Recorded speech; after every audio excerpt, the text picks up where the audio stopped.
Hello. I'm trying again. Yeah, it's my second or third attempt. Oh my, oh my.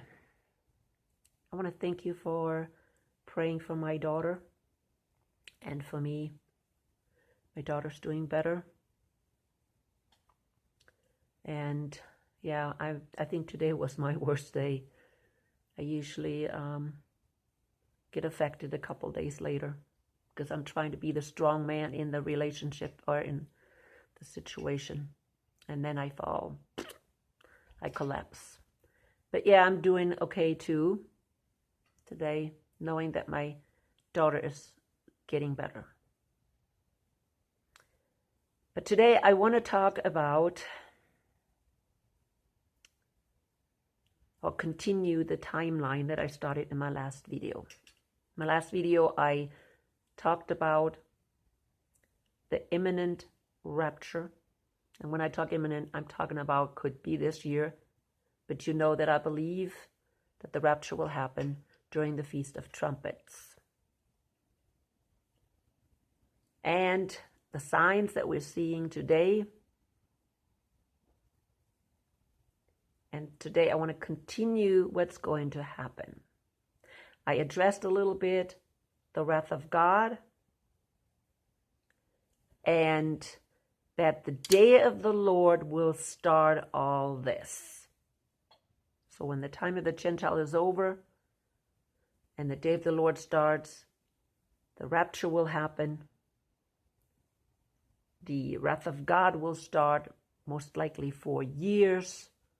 Why 4 years? Because the witnesses, 2 witnesses in Revelation 11 will be here 3.5 years. So, right after the bride is gone, the 2 witnesses will come in. They will witness for Christ, for Jesus, for Messiah, for 3.5 years. But that will bring us to what? Starting with Feast of Trumpets, 3.5 years, we come to Passover. The next feast that Jesus then will fulfill is Yom Kippur, because the Feast of Trumpets has then fulfilled, and the next one is Yom Kippur, or the Atonement Feast, that needs to be fulfilled. So that will be another half a year. So I'm figuring about 4 years. Wrath of God. Then when the wrath of God is finished, the millennium can start. Now, a lot of people that reject the rapture, the picking up of the bride, also reject the literal reign of Christ here on earth. There are lots of people right now, they're saying, oh, no, that doesn't happen. And again, it's usually these false prophets that deny the rapture. They question dispensationalism, which I do too. I go to the Bible and check things out. But then they say, oh, this is wrong and this is wrong. Of course, no Zionism, Christian Zionism is wrong. Right? Absolutely.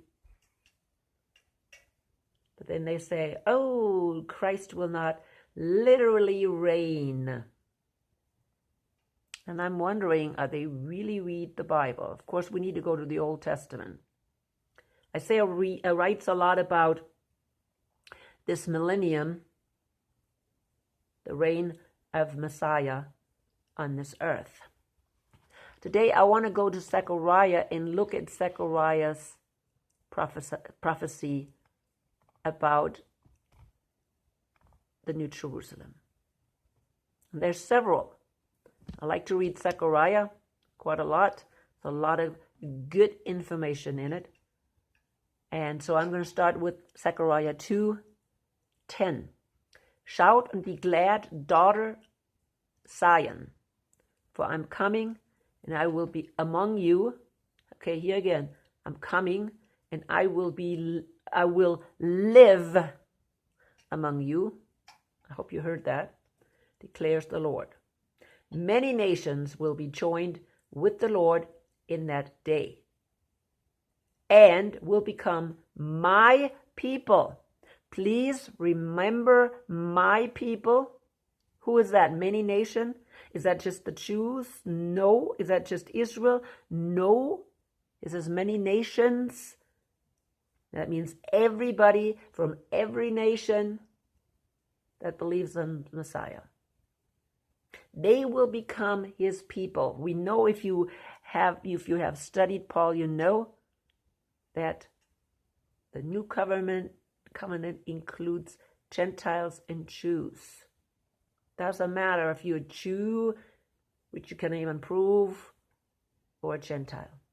Many nations will join him and will become his people. I will live among you. I will live again, second time. I will live among you, and you will know that the Lord Almighty has sent me to you. Now here we're talking about the Lord Almighty has sent. Who is talking here? Who is talking here? If the Almighty has sent him, sent me, who is he sending? It's Messiah. It's God with us. The Lord will inherit Judah as his portion. Now the Lord, who is the Lord here? It's Messiah. Messiah will inherit Judah. Okay? Who is Messiah? He is from the lineage of Judah, David. Okay? And he will inherit Judah. Not the Jews. No, the Messiah. The Messiah received the promise. Or David promised to actually Judah and to David that the Messiah will come and inherit the land as his portion in the Holy Land, and will again choose Jerusalem. He will be still before the Lord, all mankind, because he has aroused himself from his holy dwelling. In other words, he's coming from his holy dwelling. He's coming down on this earth, and he will reign personally. Messiah will. Of course, he will not be alone. Who will be reigning with him? It will be the holy ones. Okay, the holy ones. So now we will go to Zechariah 8. Okay, Zechariah 8. And we'll start with 1. The word of the Lord Almighty came to me. This is what the Lord Almighty says. I'm very jealous of Zion. I'm burning with jealousy for her. Who is Zion? Well, you can say, the Mount Zion in Israel, right? Before he was mentioning Zion, daughter of Zion or whatever. But who is Zion really? This is what the Lord says. I will return to Zion and dwell in Jerusalem. Is that the Jerusalem that we have today? I think he mentioned that before. Is that the Jerusalem? No. People, that is the new Jerusalem. The Jerusalem that Jesus right now is building. It's the heavenly Jerusalem that already Abraham was longing for. Okay? Then Jerusalem will be called the faithful city. This city we have today is not faithful city. It's an abomination, actually. And the mountain of the Lord Almighty will be called the Holy Mountain. So if we do a study on Mountain of the Lord, or Holy Mountain, or Mount Zion, or New Jerusalem, we come all to the same place. That's the place that Jesus right now is building for the bride. It's the dwelling place of the bride and the bridegroom. Okay? You can do a study. Like, for instance, you can go to Revelation 14, and it tells you the 144,000 will meet the Lord on Mount Zion. And then you will see that this Mount Zion is actually in heaven, because they go right into heaven. That's where the New Jerusalem is right now. Jesus is building it, creating it right now in heaven. And then it will come down. Okay? It says, this is what the Lord Almighty says, I will save my people from the countries. Okay. I'll start from further up. This is what the Lord Almighty says. Once again, men and women of ripe old age will sit in the streets of Jerusalem, each of them with cane in their hand because of their age. The city streets will be filled with boys and girls playing there. This is what the Lord Almighty says. Well, let's go back to this verse. Old men and women and children playing. Why? Why are the people getting so old? When we read in Revelation 21 or 22, we hear about this tree. Well, actually, we hear about this river that's flowing out of the throne, the New Jerusalem. And on each side, there's trees that have fruits that grow all year long. And the leaves will be for the healing of the nations. That's why they're getting so old. All right. This is what the Lord Almighty says. It seems marvelous to the remnant of his people. And again, here we have this people. What people? Well, the people of the Lord. At that time, but will it seem marvelous to me, declares the Lord Almighty. This is what the Lord Almighty says. I will save my people, here again, my people, from the countries of the east and west, and I will bring them back to live in Jerusalem. They will be my people again, and I will be faithful and righteous to them as their God. So whoever is talking here, Messiah, is their God. Some people ask, is Jesus God? Yes, Jesus is God in the flesh. John says if you don't believe that Jesus was coming in the flesh, and he's referring to the Word becoming flesh, you are Antichrist. So yeah, Jesus is God in the flesh. And he's the one who will be ruling. And then here's talking about my people. Are those the people of Israel? Today's Israel? No. Only believers. Yes, some in Israel are believers. They believe in Messiah and they are his people. Absolute. But they're not the only one who are his people. His people are everybody who believes, and they're coming from all the countries of the east and the west.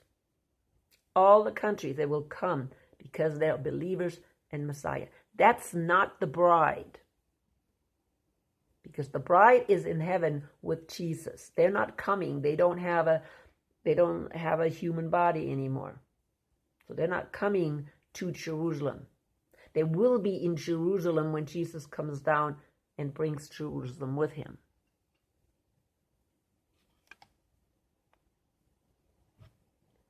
It says, then this is what the Lord Almighty says.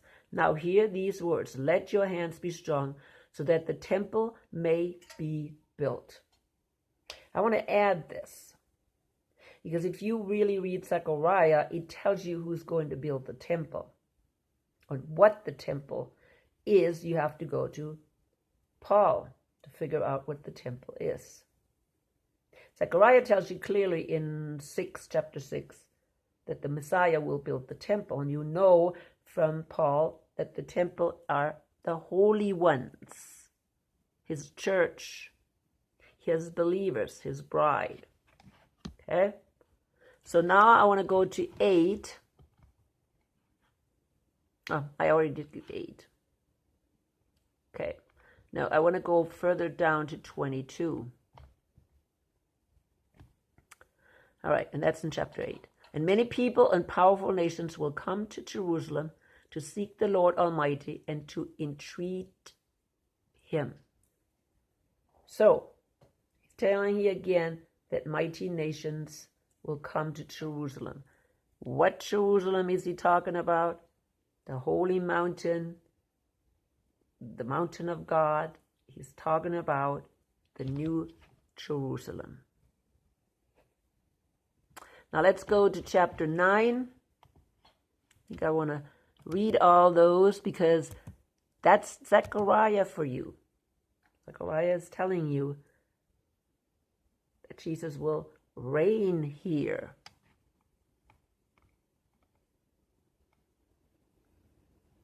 All right, 10, and I'm going to read the second part of verse 10. He will proclaim peace to the nations. His rule will extend from sea to sea and from the river to the ends of the earth. Okay, this is what he's saying. He will rule. Now listen to this. He will rule on this earth, not from heaven. He will literally be here. If you read these parts, you will know he will be literally here. Then we go to Zechariah 14 and we see when this will happen. And we also see that it really doesn't have anything to do with the Jerusalem today, because the Jerusalem today will be destroyed. Okay? Here it says in Zechariah 14, the day of the Lord is coming. That's the same as the day of the Lord is coming. Okay? So the day of the Lord, when the day of the Lord is coming, Jerusalem, when your possessions will be plundered and divided up within your very wall. When will that happen? During the Armageddon War, Revelation 16. I will gather all the nations to Jerusalem to fight against the city. This is the city that we have today. Now, watch what happens. The city will be captured, the houses ransacked, the women raped.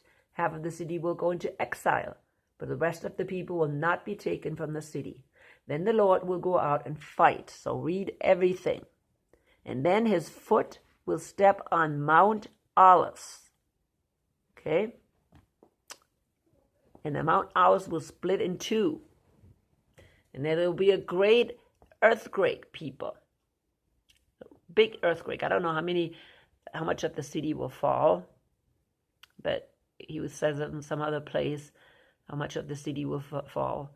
And then the Lord my God will come and all the holy ones with him. That's in verse 5 at the end. This is then when people see the Lord, after the Armageddon War, when Jerusalem will be destroyed. So where is Jesus going to live? Do we find anywhere where Jesus rebuilds the city? Anywhere as a prophecy? No.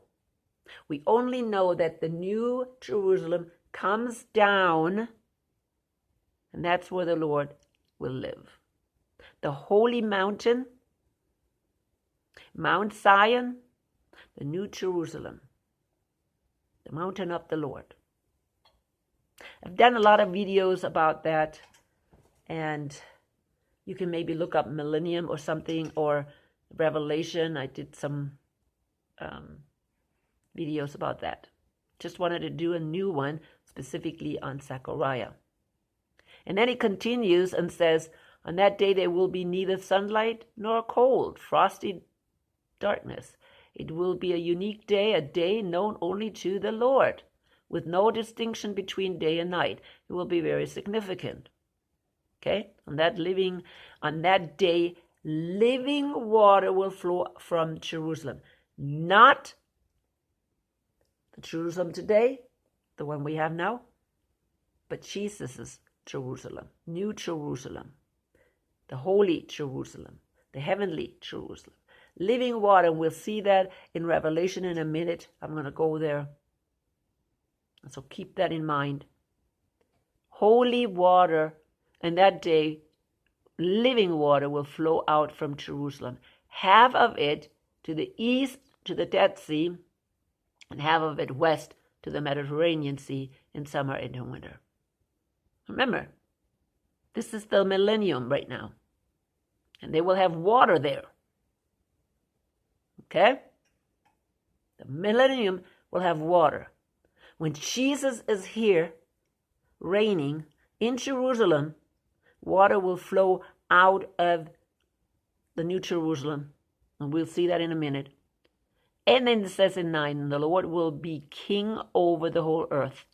On that day, there will be one Lord, and his name, the only name. You can continue to read about Jerusalem, but Jerusalem will raise up high, up from the gate, whatever. You will read the whole thing. I will be inhabited, never again will be destroyed. Jerusalem will be secure. And this is something we need to also remember. Why? Because so many people believe that the Gog and Magog war will happen before the millennium, but that's not true. Because during the Gog and Magog war, Jerusalem is sitting in safety and security. That's what we see here. Okay? Now, before the millennium is the Armageddon war, which we saw up in the first part of Zechariah 14. And Jerusalem was not safe. Because if it would have been safe, it would have not been attacked and plundered and the women raped. Do you understand that? Therefore, I know the Armageddon war, or not Armageddon, the Gog and Magog war is after the millennium. Because the people will sit in safety. It will be a different Jerusalem. It will not be the Jerusalem we have now. And then he explains the Armageddon war and the plagues and what happened to the people that were involved in this Armageddon war.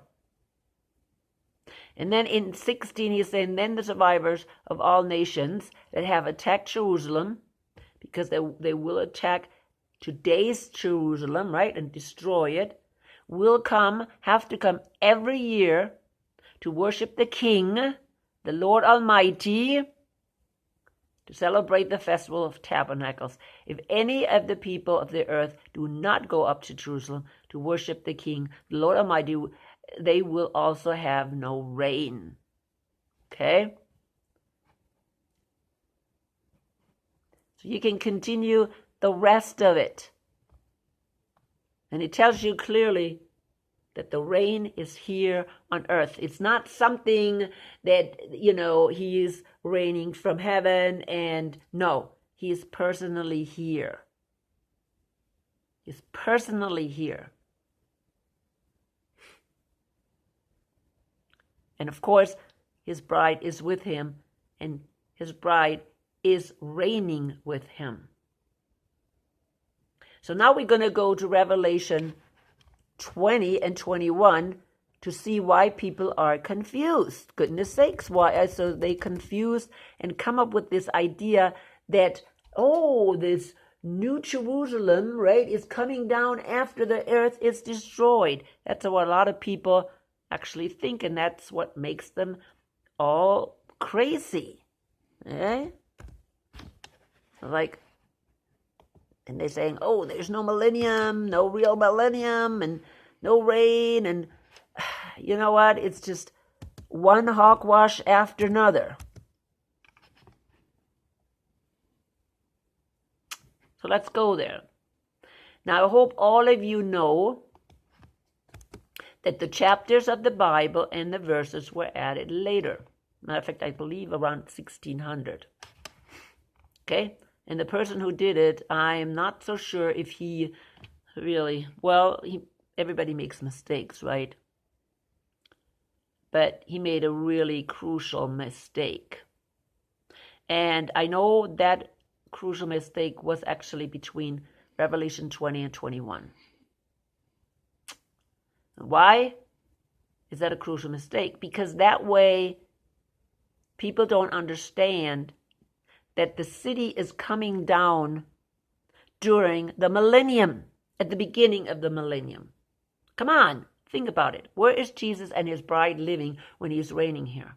Is he rebuilding Jerusalem, the old Jerusalem? No, people. Okay? Again, if you do a lot of research in the Old Testament, you will know that the city is coming down and Jesus is reigning from the city. Okay? Don't let people fool you. Where is he living when he is down here in his bride? The New Jerusalem is built specifically for his bride. So the bride is going to be up in heaven until the millennium is over. And he's supposed to be reigning here.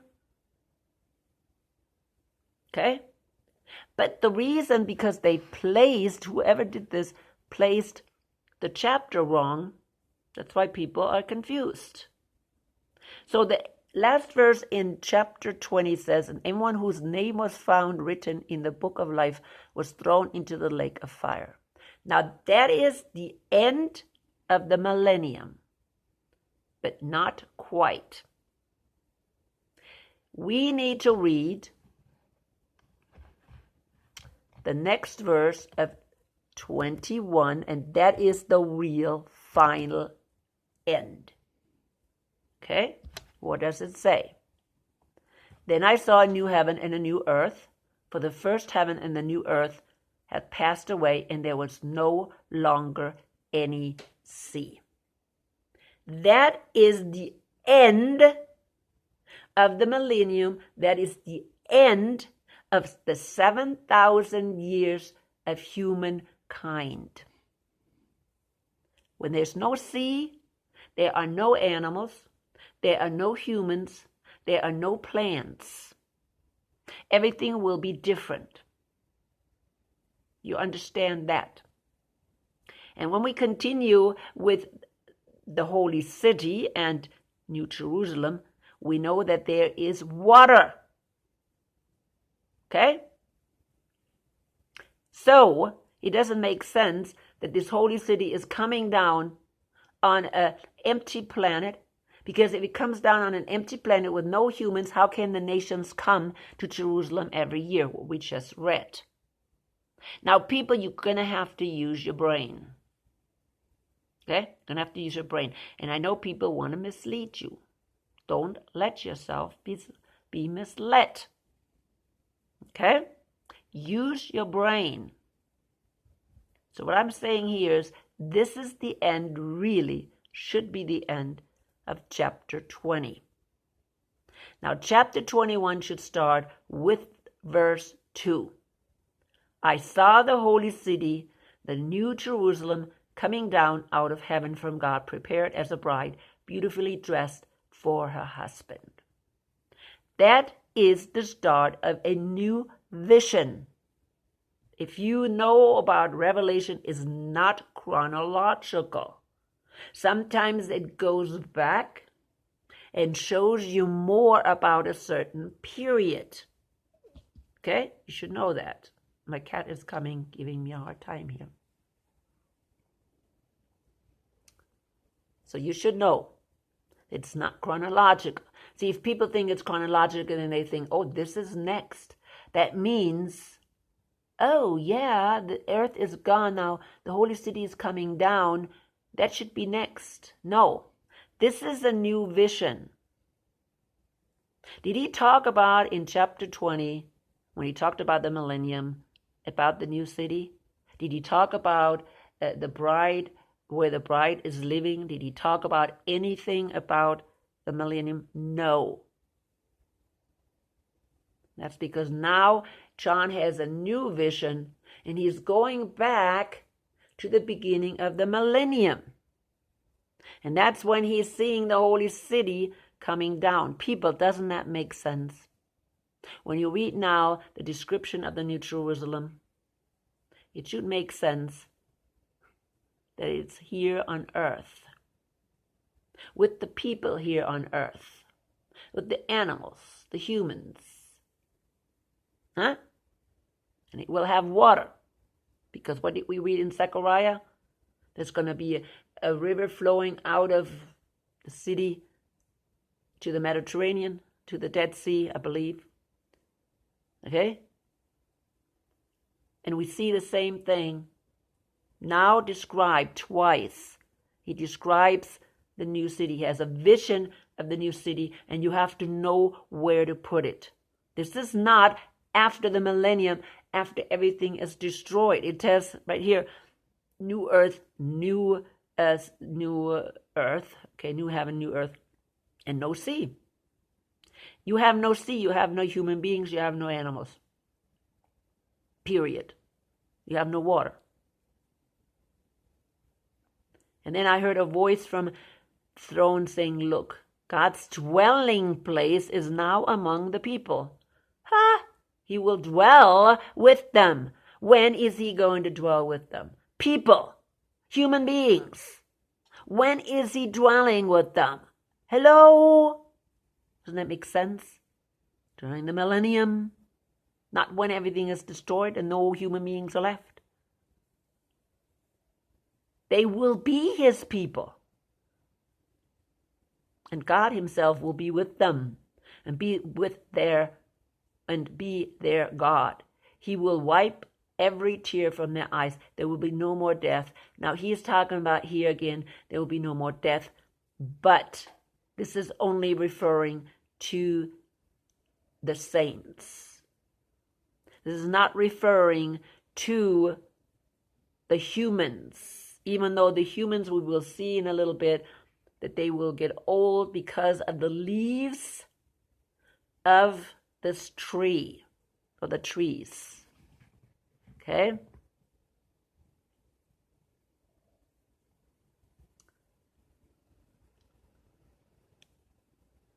And then he's describing the city. He measures it even, okay? You can look at it. And then it says in 22, and I did not see a temple in the city because the Lord God Almighty and the Lamb are its temple. And who else is the temple? The bride. Again, Ephesians 2. The city does not need sun or the moon shining because the glory of God gives its light. Okay? Nothing impure will enter it. This is not about the city today. It's about the holy city. Now we go to 22 and we have more explanation of the city. It says Eden restored. And then 22, then the angel showed me the river of water of life, as clear as crystal. Now, is this after the millennium? No, that's during the millennium. Why? Because after the millennium, there is no water, no ocean. And it says here, as clear as crystal, flowing, and that's the river of life, right? Or the water of life. Flowing from the throne of God and of the Lamb down the middle of the great street of the city. On each side of the river stood the tree of life, bearing 12 crops of fruit, yielding its fruit every month. And the leaves of the tree are for the healing of the nations. Okay, continue reading, people. It says they will see his face, and his name will be on their foreheads. It's unbelievable. Why would people ignore all this? This is not going to happen after the millennium. This is when people are actually here. And there will be water here. People will be healed, so they have to be people. Okay? Does that make sense? So when people come and say, oh, this whole thing with the millennium, there's even people say the millennium has already happened. I mean, there's some weird people out there. I'll tell you that. And these people have followers. tons and tons and tons of followers. And tell me why? Because people don't read the Bible. They don't read the Bible. So who is going to live during the millennium? Well, the first group is, of course, the bride. And the bride and the bridegroom live in the New Jerusalem. Okay? But the bride has a transformed body. They're not really human, just like Jesus. But they can appear like humans. They can even eat just like Jesus after his resurrection. They live in the holy city because Jesus made it specifically for her. That's his mountain of the Lord. Then we will have human beings. Some of these human beings made it through the wrath of God, but they continued to believe in Jesus to Messiah. And so after the wrath of God, they will be servants. They will help Jesus and the bride reign the earth. There will be also people, believers, that will settle around the New Jerusalem. Okay? They will settle around the New Jerusalem. There will be also people that were resurrected.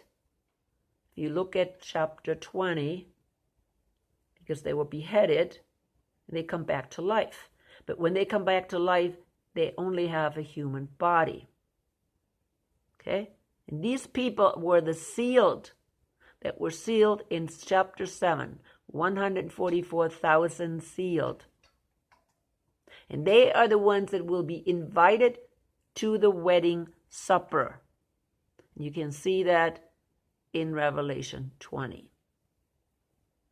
Okay? The bride is not invited to the wedding supper. She's the bride. There's going to be guests. And those are the 144,000 that were sealed. They will also help Jesus and the bride reign. Ambassadors or whatever they are, ministers or whatever that they need. So there's two groups of people. And then, of course, you have your general people, general population. And that general population, after 1,000 years, will be again tempted by Satan, gang together, and attack Jerusalem. And that will be the Gog and Magog war. After Gog and Magog war, of course, is the end. Eventually, there's the end. And then, like in 21, it says, and there will be a new heaven, a totally new one, and a new earth, totally new, and there will be no more sea, no more water. Okay? So this is what happens. This is the timeline. I know I missed some of the things because my time is finished. I'm done. If you have any questions, let me know. But I wanted to do this video, just to let you know the rest of the timeline. Don't let anybody deceive you. There are so many deceivers out there. Oh my goodness. I know some of them, and it saddens me very much. It saddens me that they have followers. So many followers. And they're all misled. They themselves that teach stuff like that, they're misled themselves. They allowed Satan to blind their eyes. I don't know why. Maybe they're compromised, and it's usually what happens. But coming to an end, people, let the Holy Spirit guide you always, and read your Bible.